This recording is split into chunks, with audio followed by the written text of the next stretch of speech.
Well, hey there, everybody. Pat Mesiti, and thank you for being part of this special broadcast. And today I'm going to be interviewing and speaking to Senator Malcolm Roberts from One Nation. He was there. He's going to tell us exactly where we stand. Senator Malcolm Roberts, welcome to the program today. Thank you for being here. You're welcome, Pat. Can you see me? I've just been Uh, told my camera's been turned off by Yep, something. we can hear and see you. And what I'm more excited, I'm so excited is one flag. Good to see one flag, not 14.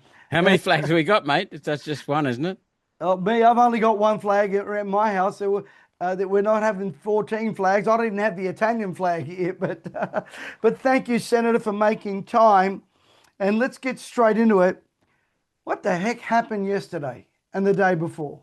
We saw a betrayal. I've just got to hang on. I've just got to get. We saw a betrayal of our country again from the Uni Again. Party, mate. That's abundantly clear. We don't need to talk about the details. I'm sure you and your audience know about that. That's what Well, we saw. I think there's a lot of confusion. I mean, how did we go from the worst terror attack in our country, from radical Islam, radical Islam? How do we go from that to muzzling everybody from Farmer John with a gun to people like me and people like you? How did we end up in this absolute mess? Or did Albanese outsmart the Liberal Party and seems like every other politician except for a remnant like you guys? Okay, There's several things in there, Pat. Yep. They're very important questions. Susan Ley, the opposition leader. Well, Pauline's the actual opposition leader in this country. There's no other opposition leader. But anyway, let's call Susan Ley what she's her title is, opposition leader. She did a deal with Albo after her party and many in it said there'll be no deal with Albanese. We've got to not pass this combating anti-Semitism, hate and extremism bill. She did a deal, but for tiny, tiny things, no material difference. And actually, some of the things that they said were taken out were put in subversively. So that's the first thing. That's Susan Ley. I think Susan Ley was acting on the instructions from the globalists. That's all it is, because the Liberals have been taken over by the globalists. Look at their state opposition leaders everywhere. They're just Correct. figureheads. Now, Albanese is a much more difficult, or much more intriguing character. He is gutless. He is a dishonest person. He tells lies. He is weak, and he's fearful. There's no doubt about that. I'm not going to mince my words. Who do you think was responsible for Bondi, Pat? Anthony Albanese I and agree. Tony Burke. And here's what, if I could just jump I in. agree, by the way. Yeah, I know, Malcolm. You and nearly 80% of the population in this country, and what annoys me is that Susan Ley is as weak as throwing a bottle of Cotty's cordial into the Sydney Harbour Bridge. Is she that politically? I'll get to Albo in a second, but I'm angry at her. She asked Albo for an apology. Where's our apology for betraying the Conservatives in this country? Exactly. That we'll come to that. But Anthony Yeah. Albanese, I believe, because of his tolerance, his Yep. enabling, his Yep. complicity in Yep. the anti-Semitism that was rampant in Sydney at pro-Gaza protests, he Mm. enabled this to happen. He supported it happening in a way, supported the anti-Semitism. He Not in a way, he did support anti-Semitism. Of course he He is did. responsible. Now, the other thing is that the Labor Party passed laws in 2010 and again in Albanese's first term, sorry, that would have prevented all this. But they have not been enforced. They're not enforced.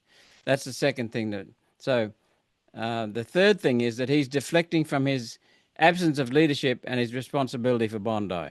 He's trying to Mm. cover it up. Now, if you were Yep. serious, Pat, if you were the leader of this country and you were serious about stamping out anti-Semitism, then what you would do is you would call a royal commission immediately, and you'd get on Correct. with the job of getting the data and the facts that will illustrate the causes, identify the causes of the Bondi massacre. That's what it is. It's a terrorist attack. It's a massacre.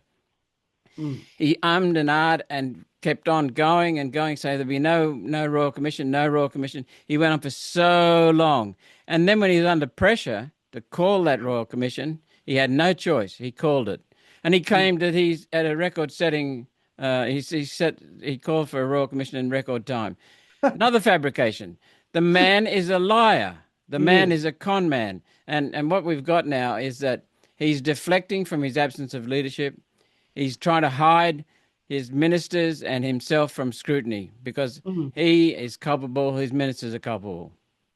Senator, yesterday, the lying, deceitful, cowardly, jihadist-loving Prime Minister, he said this attack was inspired by ISIS.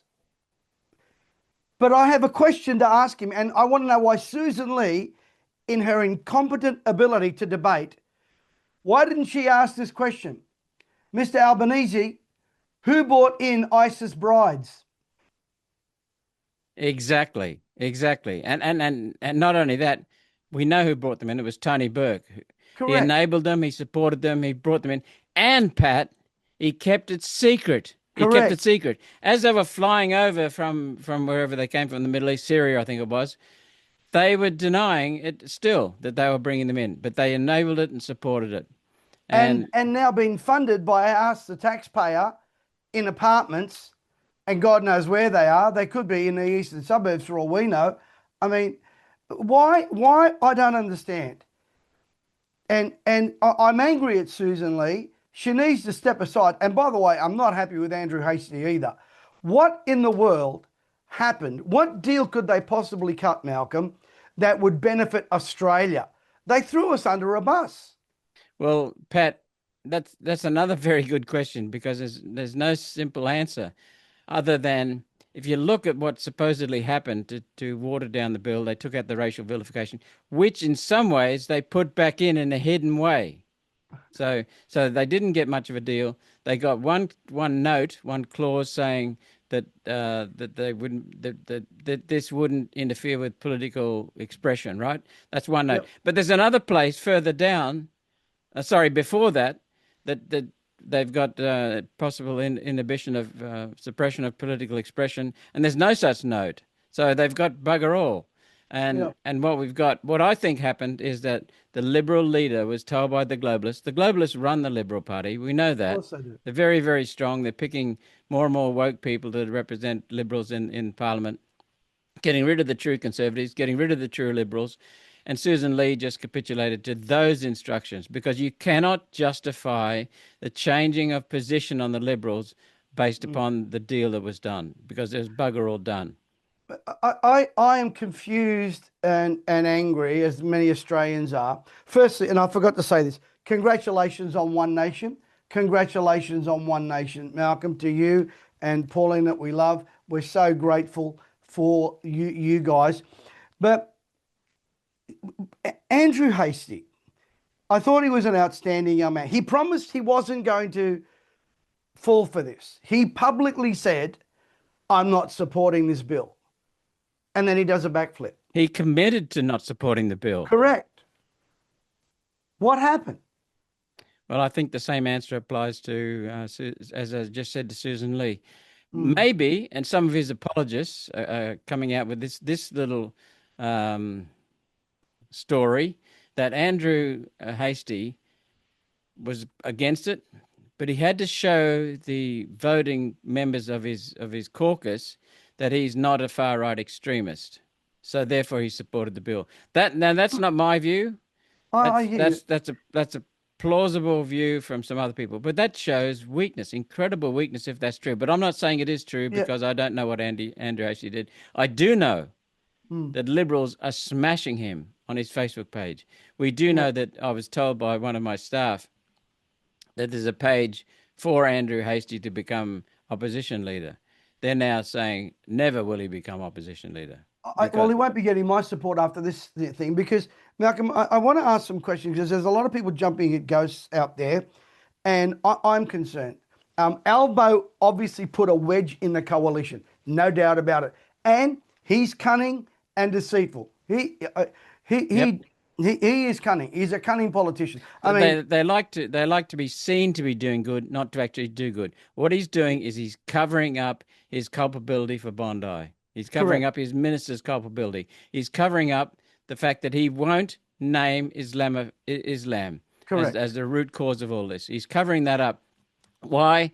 Because some of his ministers, Burke, Butler, Bowen, the three Bs, they're in electorates that depend heavily on the Muslim vote. Tony Burke is 28%, I think, Muslim vote. 28, So 28%. they can't Jason afford to Clare. upset the Muslims. Yeah, I did a reel the other day. Jason Clare's at 30%, Burke's at 28%, Giles is about 16%, and it goes on and on and on and on. So they're doing a Judas Iscariot. They're selling the soul of Australia, our nation, and throwing the patriots under the bus, calling us far right-wing extremists. I'm Italian. I'm an immigrant son. My father came here and worked his butt off, didn't go on the dole the second day he came here, and didn't sit under Sharia law, impregnating more women than you can poke a stick at so you can get dole money. Does my head in, Malcolm. And the other thing that I'm rolled about, they've got 200, according to statistics in Asia, 230 known terrorists in this country that are going into deprogramming meetings, services. Deprogramming, de-radicalization therapy that Therapy. you and I, as taxpayers, and everyone watching this as taxpayers, are paying for. But Pat, we've talked about Anthony Albanese's dishonesty. He's also a thief because Yes, he he has is. stolen the passage through Parliament because he's abusing the democratic process. No Senate committee, no time to read the bill. What the joint committee, I believe it was, that did 2 days of hearings, and many people could not. There were 7,000 accepted submissions in 2 days, but many of them couldn't get through. Many additional couldn't get through because it fell over because they were swamped. But they did an inquiry of a sorts. How can you do an inquiry in 2 days? How can you get witnesses together in 2 days? They did an inquiry of sorts, but then they changed the bill when they split it, and they said, "Oh, we've changed it radically." No inquiry on that one, mate. No Senate inquiry. The bill was guillotined after 3 hours of debate. A highly contentious bill with many controls. So he's acting, as I said, in disregard of democracy and democratic processes in Parliament. This authoritarian communist laws that he's passing, how much of this will affect people like me, people like you, people on social media platforms that we speak out? I mean, as a Christian, where do I stand now? Well, there's one funny answer I can give you, which I will give you, and it's half serious, and that is that they didn't enforce the 2010 laws. They didn't enforce the 2025 laws because they could have prevented this massacre. So they may not enforce them at all. But here's where it could affect you, and this is why we're so strongly opposed to it. It's very subjective when I'm ruling Correct. how a reasonable person would take what Pat Metaxas said. And get this, there were provisions in the original bill, I don't think they're still there now, but there were provisions where if you said something about me or about my group and to me, and I didn't take offense, that doesn't let you off the hook. Because a judge can say, and a reasonable person in Malcolm's group, which would be Runts in Parliament, I guess, that'd be my group, Runts in Parliament, a reasonable person would have been upset. Or worse, would have been apprehensive. That's all you need. They lowered the bar, they widened the bar, and they gave the minister many powers, so there's no accountability. So they could come along and brand you, or a judge could brand you in concocting a story about what a reasonable person in my group would think and how he'd feel. So you can't legislate feelings. Absolutely 18C, my response to this bill at first was, it shows why we need to repeal 18C, under the Racial Discrimination Act of 1975. We need to repeal that. So that's the way it can affect you. The government can censor you. A judge could make up apprehension out in your target group. Yeah. You know, I knew, I kind of had a feeling this was going to happen. And one of the things that I want everyone to hear is this. In my business, I'm the leader. I run the culture of my business. In One Nation, you got, Senator Pauline Hanson. She runs the culture. In any business or any church, there's a leader that runs the culture. Why is it that this Prime Minister can't own the fact that he has established the culture of pro-radical Islam? Forget anti-Semitism, because that's a nice way of saying it. Pro-radical Islam, that's what he is. He has set a culture. And of course, when they say, oh, anti-Semitism, it's kind of a softener. It is radical Islam. It's jihadism. That's what it is. I don't know why well, I know why the media, why, and then these weak as dishwater politicians, they can't call it out. Well, Pat, that's one of the benefits of what we've been doing in One Nation for quite some time, and our response to the Bondi massacre, the Bondi atrocity, the Bondi murders. No one else in Parliament would call out radical Islam. We would. We'd call out the radical Islam, because radical Islam is an ideology. It is an ideology, just like socialism, communism. It's a way of structuring society, Sharia law, etc. It's not a religion. Now, so that's the first thing. Yesterday and the day before, we saw people in the National Party coming out and talking about being the root cause being radical Islam. All of the One Nation people did that, and we've been doing that for a long time. So we've now got, and we even had a Labor Party woman. I've forgotten who it was and what she said, but I remember she tagged. No, sorry, it was Tony Sheldon. He said something, and I took from that it is now mainstream that you can talk about this, because that's the reality. Before it was, shh, don't talk about Islam. Because you might upset the voters in some of the Western Sydney Labor seats. So now that's become, people have belled the cat. They've at last said One Nation's not the outliers here. They're the fair dinkum Australians that are calling it out. So that's one benefit that's happened here. People are awake to Islam. And we have got only to look at the United Kingdom to find out what happens when weak, gutless Tory and Labor prime ministers and MPs kowtow to Islam. And now you've got Britain going down the gurgler. One of the things that I'm so grateful for One Nation, and I want everyone to hear this out that's listening. We had over 7.7 million views just last month, and I want everyone to hear this. Pauline Hanson, and this is Bronwyn Bishop's words, by the way, is Australia's first political prisoner. Yep. First one. And now, she's been in that parliament 30 odd years. She has not changed her stance on what has been a warning, like a watchman on the wall.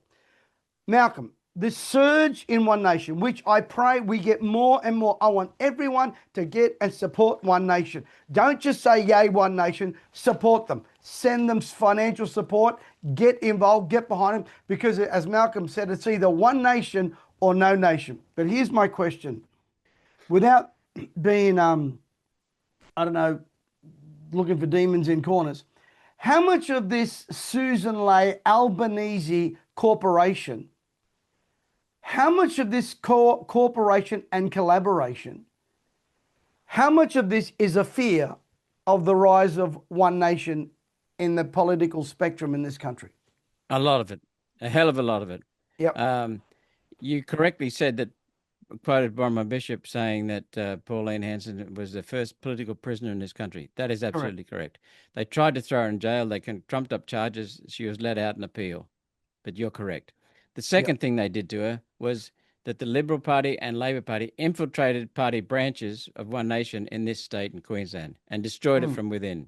The third thing they did to her was put a tag on her that's kept her back until fairly recently. The tag is now gone. It's dead and buried. And they called her a racist.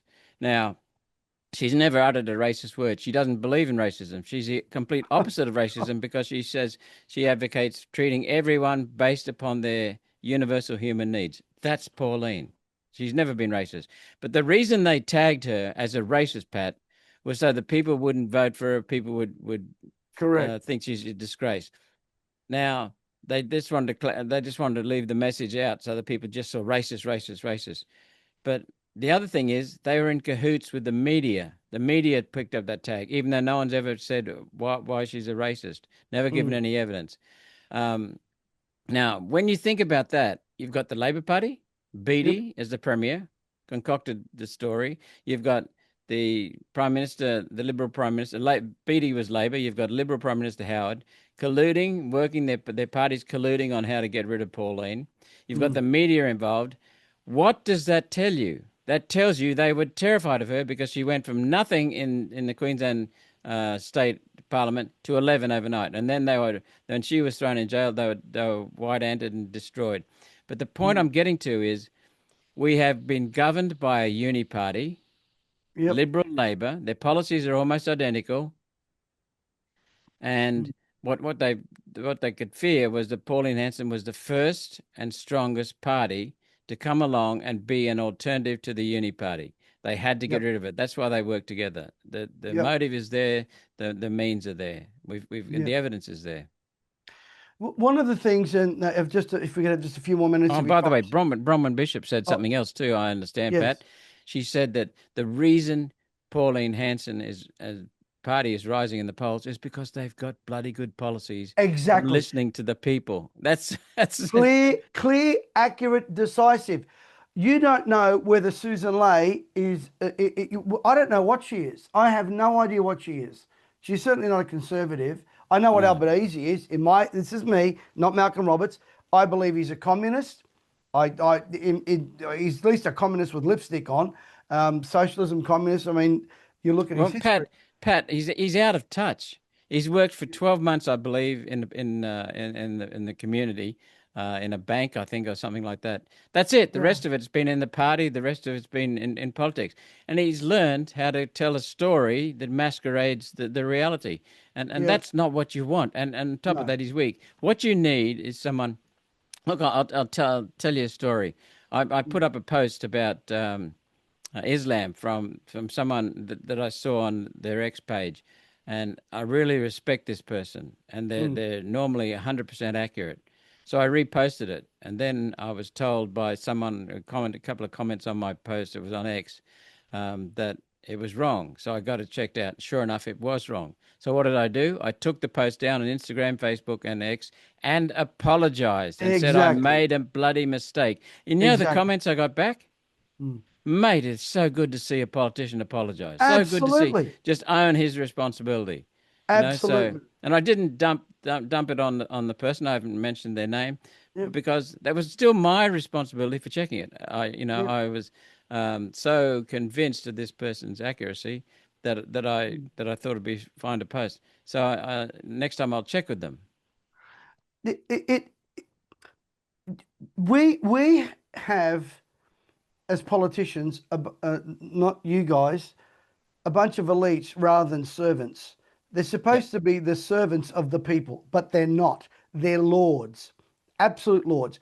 And when I look at Albanese, the way he talks to people, at people, the way he deflects, he promised transparency, he's never done it. He promised to lower electricity, he hasn't done it. Anything this man promises, he's going to do the opposite.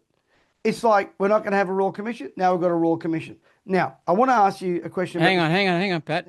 We haven't seen the terms of reference for the Royal Commission. Exactly. That's what I was going to ask. If you were genuine about this, about being fair income, so if you're being genuine, you would have put in place yesterday the terms of reference in a bill for the Royal Commission. That's what you would have done, because you have to get the bloody data and the facts as to what caused the terrorist attack and what enabled the terrorist attack, and then you say, okay, let's make legislation to prevent it happening again based upon the data and the facts. He's not doing that. He's burying the data and the facts, and then he'll get a bogus Royal Commission coming along with stitched up terms of reference. What Albanese does, and I've watched him, he majors in vague, and then what he does, if you're on the left side of politics, they let you go. If you're on our side of politics, they go after you with the very laws that they create.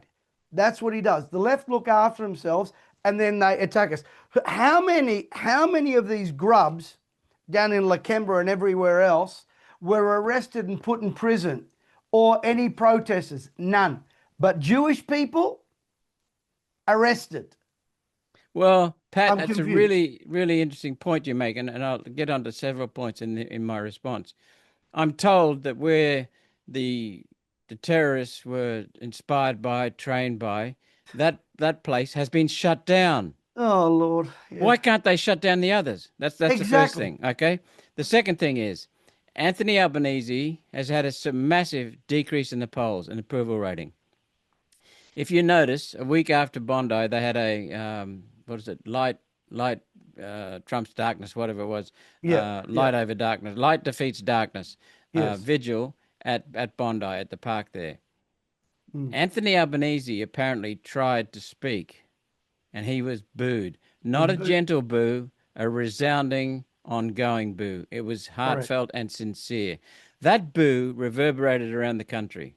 So I believe, and his polls have gone down since, I believe that he's lost his credibility. That man had more political capital than any other leader in recent times in at the end of the election in May. He's Mm. blown it all. Yep, People yep, are finally seeing through him. The other thing is that they're just puppets. correct. They haven't got the guts to do something. And look, here's a measure of the man. If you are a strong leader of the government, and we're part of the opposition, as we are, you would want to do whatever you could to make sure we had adequate resources so that we could hold you accountable. Because the more we hold you accountable, the stronger your people will be in government, the longer you stay in government. What does Anthony Albanese come in? He came Mm. in and he stole staff off us. He cut us in Correct. half. He left the others intact, the other crossbenchers intact. He gave Yep. the Greens a brand new party room with more than $1 million in refurbishment. But he stole our staff. He cut our parliamentary advisors in half.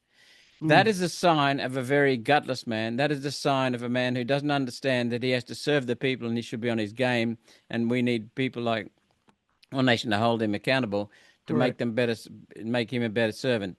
So, Yep. he came in and actually sacked one of my staff. You can't sack a man in my office because he is my employee. That's statutorily the case under the law. So, I mean, Mm. he's a very, very weak player because he's afraid of us, because he knows, and we can see it now, and the people can see it, that we are the real opposition in this country. Malcolm, I just want to ask one more question. If I have 5 more minutes, because there's two things I want to talk about. One, vagueness, vagueness is open to interpretation. If I go down the road here, it says 60K an hour. It doesn't say around about 60K, around about 70. The good book, thou shalt not steal. It wasn't, maybe, no, shall not. When it comes to these laws, in my opinion, they are vague for a purpose. It Correct. is not hate speech they're trying to block, it's freedom of speech they're trying to block. Correct. My question is, as I know our time's almost gone, what can we do now? Well, we need to do what we've been trying to do all along, which is get our data and our facts. Mm, Okay. So, Pat, if you say something violent against me, I can take you up on the laws. But I could do that before. correct. But now, if you just say Malcolm's only 5'3.5", that's fact. That's nothing hateful about that. If you turn Yeah. around and say every runt under 5'5" should be eliminated, that's hateful. So all you've got Mm, to do is use what Christ taught us to do, which is to just use objective data. He didn't say it in these words, of mm, course, mm. but use the truth. Yeah. Thou shalt tell the truth, and Mm, that's all we've got to do. Just tell the truth. yeah. Don't insult anyone. Don't offend anyone, and don't preach violence. That's all you have to do. This is me saying this, folks, not Malcolm, Senator Malcolm. There's only one religious book that I know that calls for the murder of Christians and Jews. And it's very clear. One book, one ideology. My Yep. Bible, which I've got right here, this book here does not tell me to go and slaughter any race or tribe or people. Now, in the Old Testament, okay, but people know what I'm talking about. And yet, this one ideology, and we can call it radical Islam, blah, blah, blah. Here's what yesterday, again, when Albanese talks about a perversion of Islam against the Jewish people, has he not read history? I mean, Correct. our 800 Well, light horsemen went and liberated Bathsheba from Muslim rule. the That that was yeah, not a you're correct. So what I'll do, I'll do what I did on the live stream. We know what the subject is here, but I did this before declaring the subject. But I said to people, this is a competition, it's a challenge. Once you can identify it by the traits I have described, put the answer down. And they got it very, very quickly without mentioning it. So I try not to name it, just share traits and consequences. Once you think you know the topic, say so. So I said, this thing we're talking about is an ideology, a way of structuring society. It involves being having extensive control over people, punitive control, and I'll get on examples in a minute. It goes against Australian values. Now, coming back to the first part of it being an ideology, it's a way of structuring society, just like communism, socialism, and Nazism.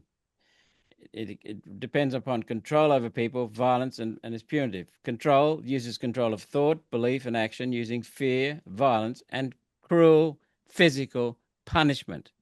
For example, female genital mutilation, suppressing women, killing non-believers, killing gays, beheading people, caning them, throwing them off buildings, beating wives. Then the third point was it goes against Australian values and Western civilization. It is not compatible with Western society. It is not compatible with civilization. And many people just got it straight away and put in the answer, and they got it right because I wasn't monitoring it, but someone was in their staff was monitoring it and said they got it immediately. They work. There's only one thing that this can apply to. Exactly. Then I said something. There's an Iranian revolution going on because Iranians want civilization. They want progress. The so-called progressives are praising this ideology. In the West, they're really regressives. I said it's smashing parts. It's smashing the United Kingdom. Parts of Paris are hellholes. Stop calling it what it is not. It's not a religion of peace, when it is actually an ideology of control, punitive control rooted in fear. And Correct. people got it. Yep, exactly. Senator, we're very grateful to you. We're very grateful for One Nation, and I want everyone out there to get behind Pauline and One Nation and Senator Malcolm Roberts, and you got Barnaby there now and a few others. And I'm very grateful for you, Senator, and thank you for your stand. Thank you, Senator Alex Addick, for his stand. So many good people there. We're very grateful for you, Malcolm, and our prayers, and I do mean our prayers, are with you for God's protection and God's blessing on you.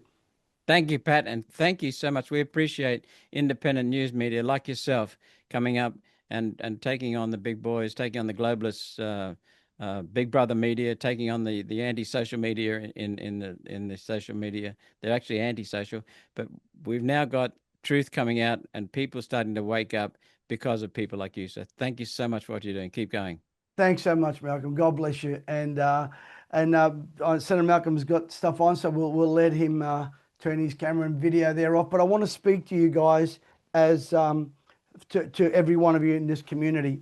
We really need to stand for this country, and we need to be proud of our country. And there's a word that the globalists don't like, and a word I know that Albanese doesn't like, and it's the word sovereign. I'm not talking about sovereign citizens. I'm talking about being sovereign in your own right. I looked that up. And one of the things that I'm concerned about, listen to me very carefully. Listen to me very carefully. It has been proven through what happened a few years ago through the pandemic. If you give these people the power to feed you, you give them the power to starve you. Right now, we are facing some scary times. And I'm doing my best to help empower you guys. We're fighting on the political front, we're fighting on the spiritual front, and we're also fighting on the financial front. Listen to me. I feel like I'm a watchman on the wall. Many of you have made corporations, bosses, businesses rich, and you've made politicians rich. Of course, our taxes. But I want to speak to you about your financial sovereignty because it's very important. Many of you have got gifts, you've got talents, you've got hobbies. When the pandemic happened, we kept increasing in in finances. I didn't answer to the globalists. I didn't answer to the mandates because I was financially sovereign. And I want to help you. Many of you retired doctors, doctors, veterinarians, some of you grandmothers, some of you have gone through pain, you've gone through hardship. Some of you have got incredible stories and testimonies. Some of you have got a plethora of information. Let me help you turn messes into message, your pain into profit, your knowledge, which has enriched many other people, into a way that you can financially be sovereign and away from the system. Now, this coming Tuesday night, I'm hosting an event called the Wealth Switch. Just come and learn. I'm not asking you to join our mentoring programs. You don't have to do that, but you can come and learn. And I've invited Dr. John DeMartini, one of the smartest personal development men that I know. Incredible insight. And we're going to share some stories. And I want to help you.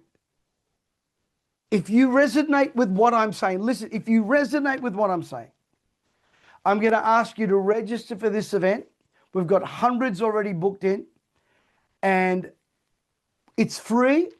It's on Tuesday night, starting 6 p.m. Brisbane time. And then on Wednesday morning, again, around about 10 a.m. Brisbane time. It's free of charge. It'll be about 2.5 hours. Come and learn. Come and get educated. The elites don't want you educated. They want you a slave to the job system. Listen, Captain Cook did not discover Australia for you to get a job. He did it for you to, we got this country to prosper, and they're doing everything they can to take away our financial sovereignty. Could I encourage you to join me? There is a link in the chat. And on Sunday morning, we're going to be continuing a great series and Reborn. Of course, it's only, what is it here? Wednesday, I think. Wednesday at the moment. I've lost track of time. And we're going to keep fighting the good fight. Could I ask you, please, share this? Don't keep it to yourself. Share it. Share it with people on the left, people on the right. Share it. And let's get the message out there.